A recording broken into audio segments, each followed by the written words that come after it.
Mes chers frères et sœurs congolais, partout où vous vous trouvez dans ce monde, aujourd'hui, 62 ans d'indépendance chez nous ont été plus commémorés que célébrés, et pour des raisons que nous connaissons.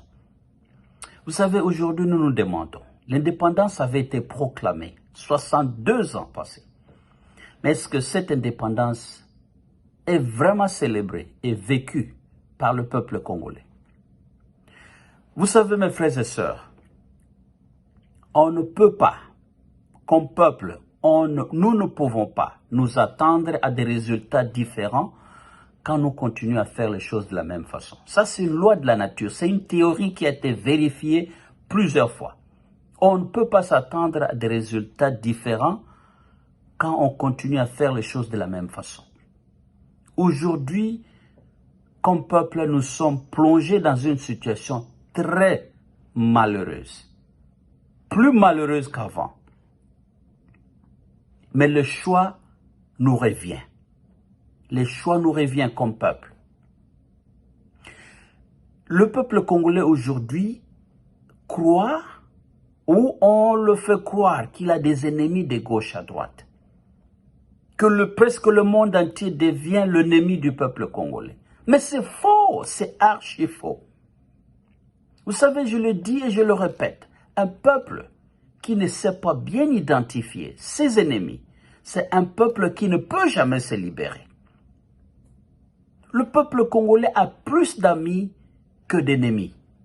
Mais si nous ne faisons pas attention comme peuple, nous allons laisser notre ennemi nous plonger dans une confusion et plonger nos amis dans une confusion que nous ne saurons pas facilement décanter.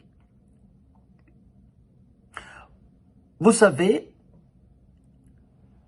le problème numéro 1 au Congo, c'est que le peuple congolais n'a pas encore des dirigeants véritablement élus par le peuple. On ne peut pas s'attendre à des dirigeants qui n'ont pas été élus par le peuple de faire la volonté du peuple. Ça, c'est encore une théorie qui a été vérifiée. Ça, c'est naturel.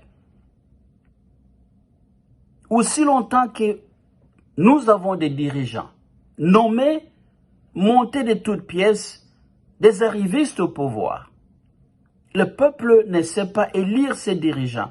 Le peuple ne peut pas s'attendre à des dirigeants qui vont faire sa volonté.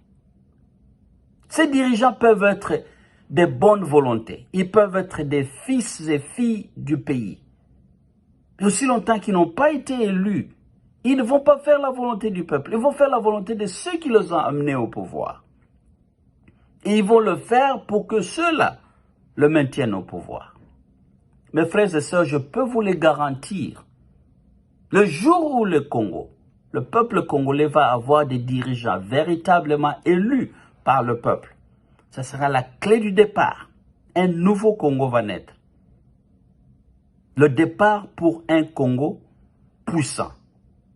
Une puissance pas seulement africaine, mais une puissance mondiale comme pays. Merci.